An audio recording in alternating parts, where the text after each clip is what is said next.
काफ़ी सारे students BCom के मुझे इंस्टाग्राम पर और यूट्यूब के कमेंट सेक्शन में रिप्लाई कर रहे थे, दीदी बीकॉम से रिलेटेड वीडियो लाइए, बीकॉम। सो मेरे को बहुत मतलब मिला नहीं है एक भी कमेंट बीकॉम से रिलेटेड। इतने टाइम से वीडियो बना रही हूँ, शायद मुझे 1-1.5 महीना हो चुका है, मुझे अब आज तक नहीं मिला था, मतलब कुछ टाइम पहले तक नहीं मिला था, पर रिसेंटली मुझे काफ़ी सारे मिल गए एक साथ ही। आज मैं एक बीकॉम की स्टूडेंट को अपने साथ लेकर आई हूँ, जो मेरी बहुत अच्छी फ्रेंड है और ये हमारे साथ ही इसी यूनिवर्सिटी में पढ़ती है। इवन ये मेरी हॉस्टल मेट भी है, हॉस्टल में भी हम लोग साथ में ही रहते हैं। मेरी फ्रेंड से, इसका नाम उन्नति है, रिक्वेस्ट करूँगी कि अपना एक छोटा सा इंटरव्यू दे, मतलब इंट्रोडक्शन दे, अपना इंटरव्यू नहीं है इंट्रोडक्शन दे, और इसमें काफ़ी बीकॉम से रिलेटेड इन्फॉर्मेशन आप लोगों के साथ शेयर करें। बिकॉज बीकॉम से रिलेटेड जो भी चीज़ें हैं वो अभी आप लोगों को यूट्यूब पे बहुत कम देखने को मिल रही होगी। बिकॉज बीकॉम के बारे में ज़्यादा कुछ नहीं है, कहीं पर भी नहीं है, मतलब कंपटीशन में बीकॉम का शायद काफ़ी कम है, मतलब एज़ कम्पेयर बीएससी और बीए जो हो रहा है इंटीग्रेटेड कोर्स, उसकी कंपैरिजन में बीकॉम से रिलेटेड काफ़ी कम आप लोगों को कंपटीशन देखने को मिलेगा। मतलब लास्ट टाइम तो काफ़ी कम था, इस साल का भी डाटा रिलीज़ नहीं हुआ है कि कितने बच्चों ने फॉर्म फिल किया है और फिर कितनों ने बीकॉम के लिए अप्रोच किया है, कितनों ने ये, कितनों ने वो। खैर वो डाटा भी आप लोगों का जल्दी रिलीज़ हो जाएगा।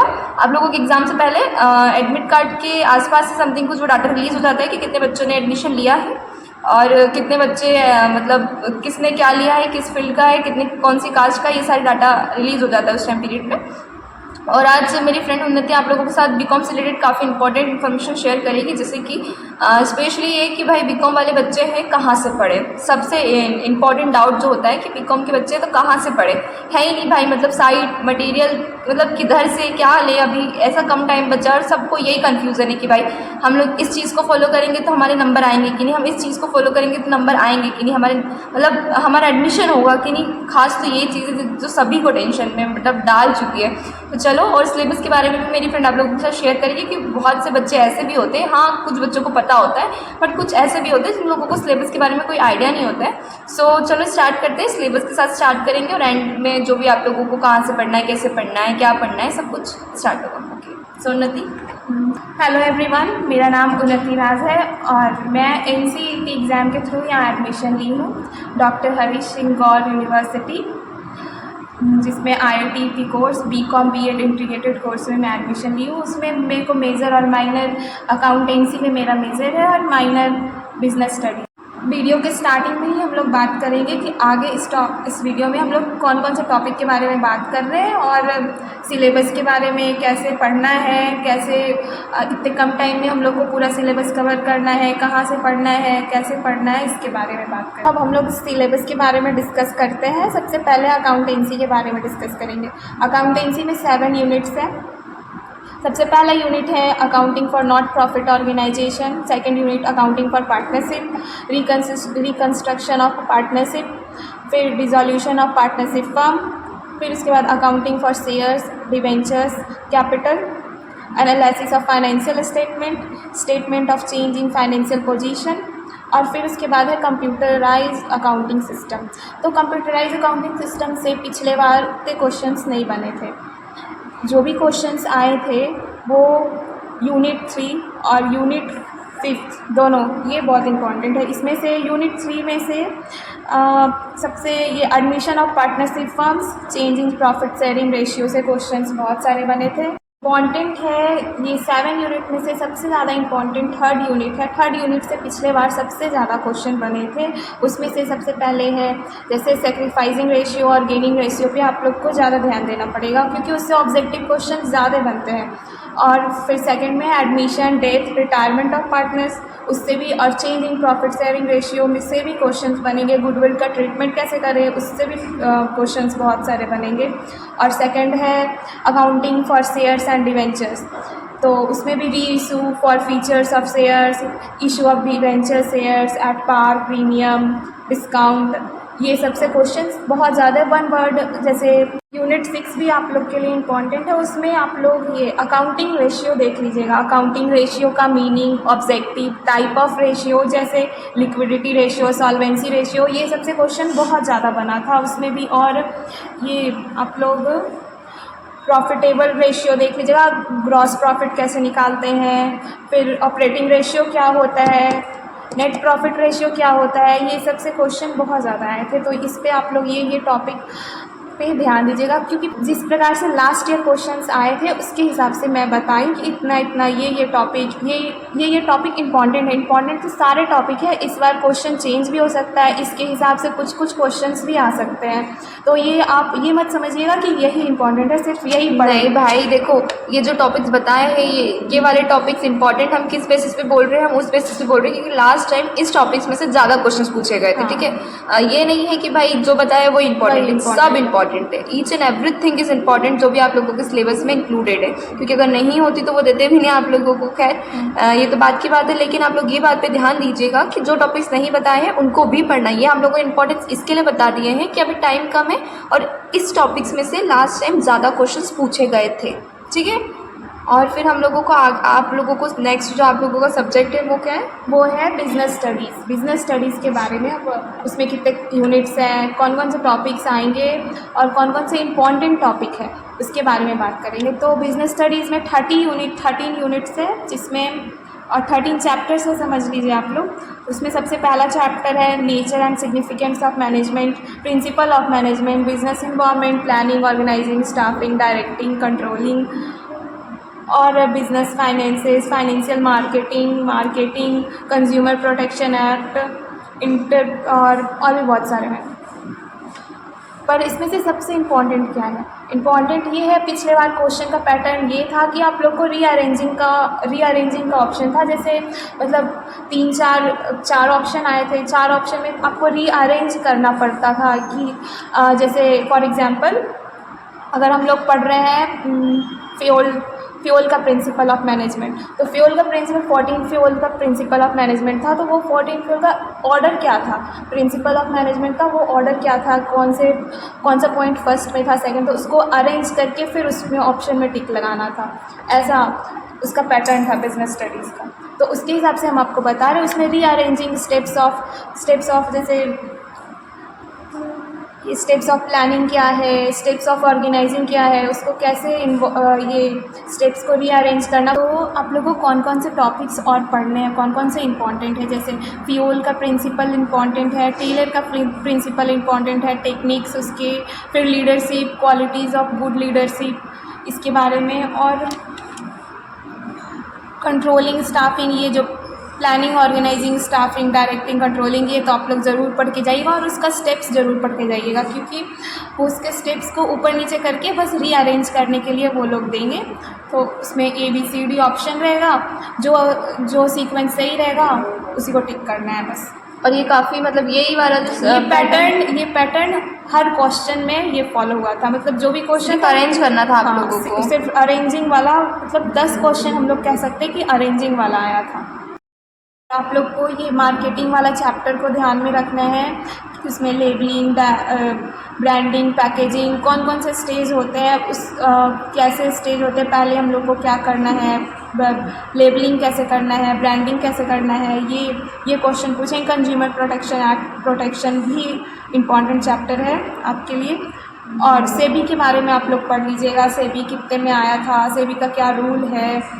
अब हम लोग इकोनॉमिक्स पे बात करते हैं। इकोनॉमिक्स में 10 यूनिट है। 10 यूनिट में वो यूनिट 2 भाग में बटा है। जैसे फर्स्ट है मैक्रो इकोनॉमिक्स। मैक्रो इकोनॉमिक्स में आप लोग पढ़ना है consumer behaviour and demand, national income related aggregates, फिर determination of income, unemployment, money and banking, government budget and the economy, balance of payment, और इंडियन इकोनॉमिक डेवलपमेंट में फिर challenges facing the Indian economy, development of experience in India, ये सब पढ़ना है। उसमें से आप लोग को ये इम्पॉर्टेंट ये टॉपिक है जो बताने जा रहे हैं। सबसे पहले GDP, NDP, NNP, ये सब आप लोग देख लीजिएगा। फुल फॉर्म कैसे निकाला जाता है, इसका फॉर्मूला क्या है GDP निकालने के लिए, NDP निकालने के लिए, और बाकी डिमांड थ्योरी पढ़ लीजिएगा। डिमांड का क्या थ्योरी है, उसका डिमांड कर्व क्या है,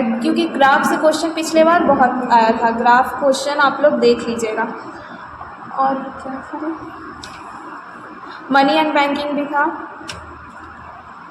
फिर price elasticity of demand curve तो हम बता ही नहीं है कि वो आपको पढ़ना ही है। और इसमें भी वही रूल फॉलो हुआ था जो बिजनेस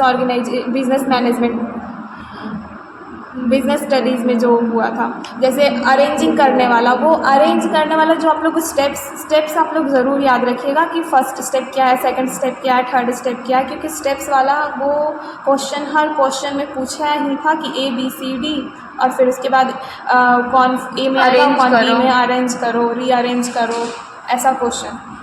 तो आप लोग मतलब डीपली पढ़िएगा, डीपली क्वेश्चन आया था इकोनॉमिक्स में।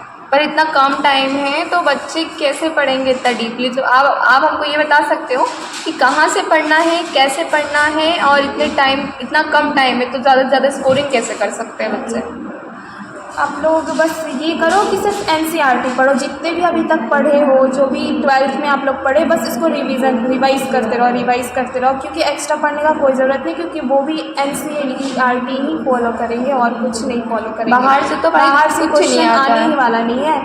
एक्स्ट्रा जैसे प्रीवियस ईयर क्वेश्चन आप लोग देख सकते हो, उसके लिए हम लोग ट्राई कर रहे हैं कि कहीं से प्रीवियस ईयर क्वेश्चन मिल जाए, उससे आप लोग का ज़्यादा हेल्प होगा।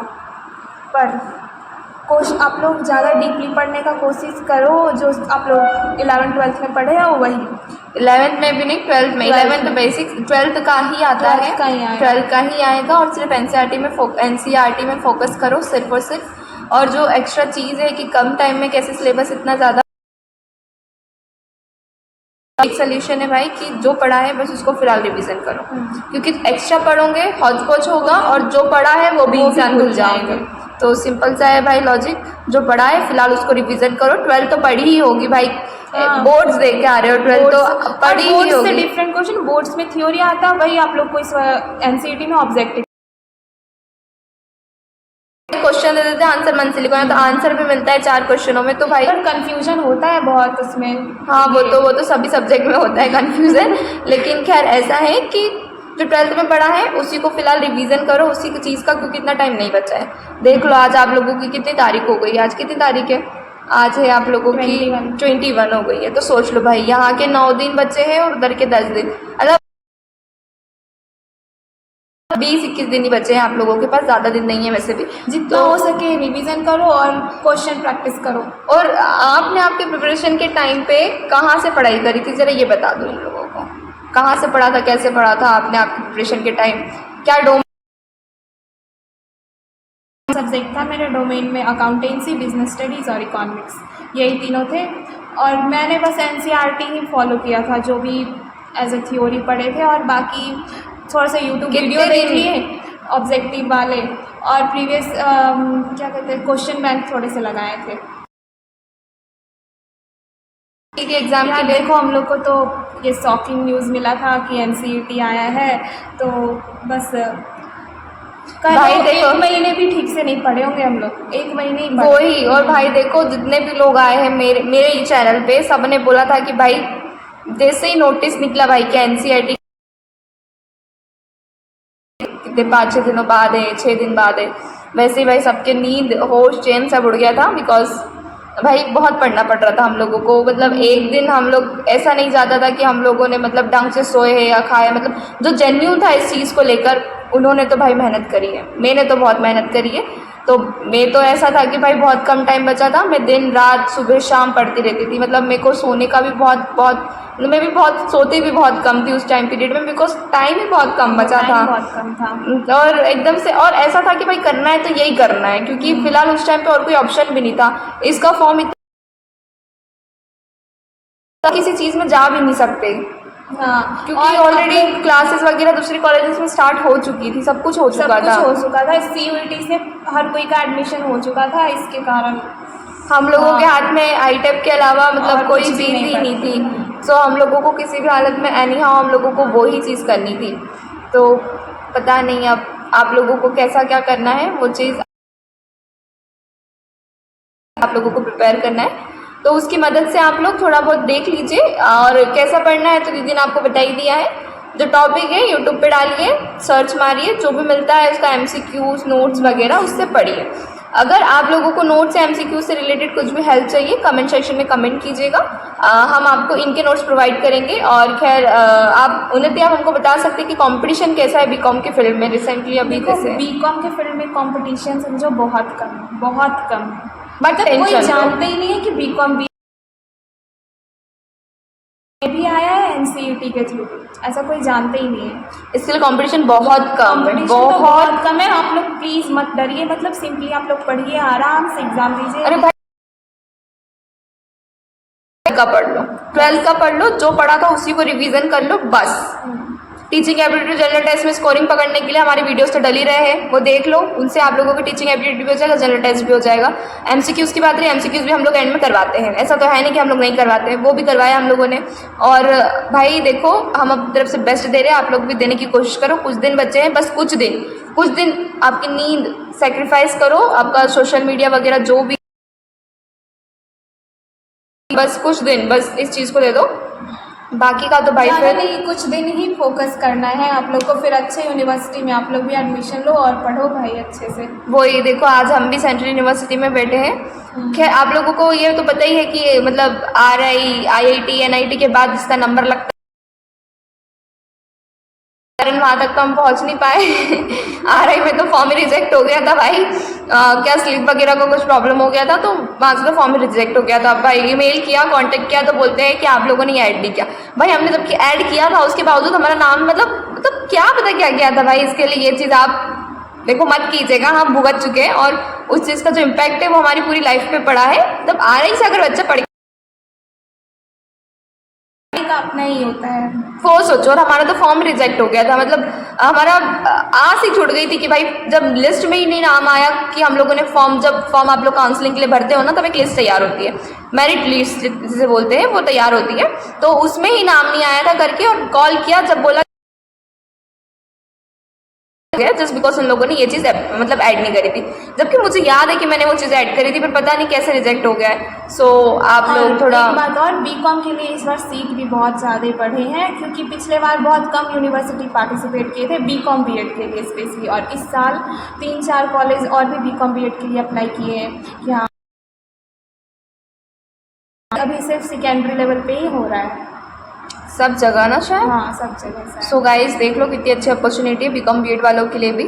ऐसा नहीं कि BSc या BA में ही स्कोप है आप लोगों का, BCom B.Ed में भी स्कोप है, क्योंकि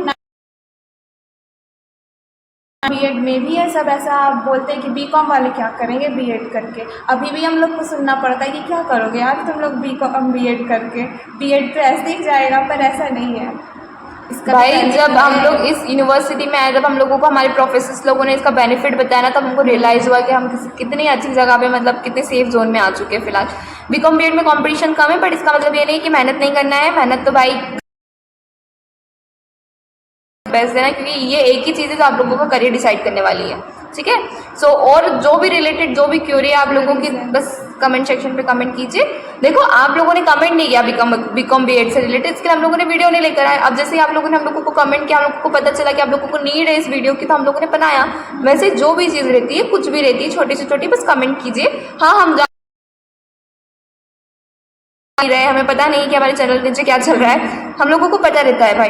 तो ऐसा नहीं है कि वो चीज़ मैं सिर्फ अकेले हैंडल कर रही हूँ, हम लोग जितने भी हैं, हम लोगों का बड़ा सा ग्रुप है, उसमें हर एक इंसान देखता है कि भाई क्या चल रहा है चैनल पे, किस बच्चे को किस चीज़ की नीड है, क्या चल रहा है। कमेंट सेक्शन में ध्यान जाएगा कि नहीं जाएगा। मेरे साथ मैं अकेली उस कमेंट सेक्शन को हैंडल नहीं करती हूँ, मैं अकेली रिप्लाई नहीं देती हूँ। जो मेरी जो आईडी है वो सभी के फ़ोन में मोस्टली ओपन है, वो सभी कमेंट सेक्शन को अपने अकॉर्डिंग हैंडल करते हैं। तो कभी कभी कमेंट सेक्शन में भी रिप्लाई देने में थोड़ी बहुत ऊपर नीचे हो जाता है, थोड़ी बहुत कभी कभी गड़बड़ हो जाता है, तो जस्ट बिकॉज कभी किसी को फ्रेंड सर्कल में से, तो बस उसको थोड़ा सा अवॉइड कीजिएगा। अगर कुछ गलती हो जाती है तो थोड़ा सा प्लीज़ आप लोग भी सपोर्ट कीजिए। अगर हम इतना सपोर्ट कर रहे हैं, आप लोगों के कहने पे वीडियो लेकर आ रहे हैं, थोड़ा बहुत बता रहे हैं, तो प्लीज़ आप लोग भी सपोर्ट दिखाइए। हम जान आइडिया मिल जाएगा, थोड़ा सा हिम्मत मिल जाएगी। पिछले बार तो हम लोग को ये भी नहीं पता था कि क्वेश्चन पैटर्न क्या, कम से कम इस बार तुम लोग को तो ये पता है कि क्वेश्चन पैटर्न आ कैसे रहे हैं, सीक्वेंस में आ रहे हैं कि नहीं आ पता रहे है वही। और ये जो वीडियो है ना आप लोगों का, मतलब आप लोग लकी हो भाई कि कुछ तो मिल रहा है इस एग्जाम से रिलेटेड। हम लोगों को इतनी सी इन्फॉर्मेशन नहीं मिलती थी, तड़प जाते थे कि भाई जाके कुछ कहीं सिचुएशन थी हम लोगों बस की। अपने एजम्पशन लगा के पढ़ के गए थे कि हाँ ऐसा ही क्वेश्चन आएगा, ऐसे ही एग्जाम देंगे, पर एग्जाम हॉल में जाके कुछ और ही पता लगता है। मतलब पूरे क्वेश्चन ही सीक्वेंस में आए थे, रीअरेंज। आप लोग रीअरेंज पे ज़्यादा फोकस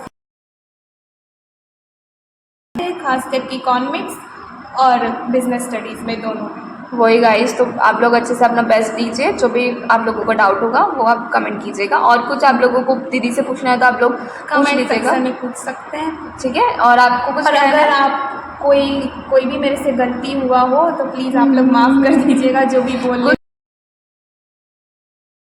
के पास आपको सपोर्ट के लिए, आपका सपोर्ट सिस्टम बन के। सो थैंक यू उन्नति, आप लोग आपने इतना तो कम से कम बताया। और जिनको भी जो भी डाउट हो, टेंशन मत लो। मुझे एक लड़की बहुत डेस्परेटली पूछ रही थी कि दीदी बहुत डर लग रहा है, अभी रिसेंटली मैंने ये पेपर दिया है, मेरा होगा कि नहीं होगा, कैसे होगा। भाई मत डरो भाई, हो जाएगा भाई। बीकॉम वालों तुम क्यों डर रहे हो? तुमको नहीं डरने की ज़रूरत है भाई, थोड़ा सा टेंशन लो, इतना टेंशन लेने की ज़रूरत नहीं है, ठीक है, हो जाएगा। बीकॉम में कॉम्पिटिशन कम है फिलहाल, कॉम्पिटिशन कम है, बहुत कम है। आप मतलब इतने भी आराम से नहीं, पढ़ना तो पड़ेगा, बिना पढ़े तो कुछ नहीं होता है, तो कुछ नहीं होगा। अगर तुम लोग एक करके ही नहीं आओ एग्जाम में तो फिर नंबर कहाँ से मिलेंगे? इसलिए पढ़ना तो पड़ेगा, नंबर लाना पड़ेगा, तभी होगा एडमिशन। अब वो तो कट ऑफ पे डिपेंड करता है कि एडमिशन मिलेगा या नहीं मिलेगा। कट ऑफ कैसा ज़्यादा, पिछले बार का कट ऑफ बहुत कम गया था, बहुत कम सीट भी भरे थे, तो ज़रूरी है, वो हमने टॉपिक ही नहीं कवर किया। तो कट ऑफ का ऐसा कुछ नहीं था, कट ऑफ बीकॉम में बहुत ज़्यादा कम था, मत ही पूछो तो बेस्ट रहेगा, इसके लिए टेंशन मत लो, बहुत कम था। पर इस बार आप लोग कट ऑफ थोड़ा सा रेज करो कि एडमिशन हो बीकॉम बीएड में भी, और सबको बीकॉम के बच्चे जो भी देख रहे हैं समझो इस चीज़ को। और गाइस टेंशन ना लो, कट ऑफ इतना ज़्यादा नहीं जाता है, बस NCERT 12 की फॉलो कर लो, NCERT सॉरी, ठीक है। चलो मिलते हैं नेक्स्ट वीडियो में, बाय बाय।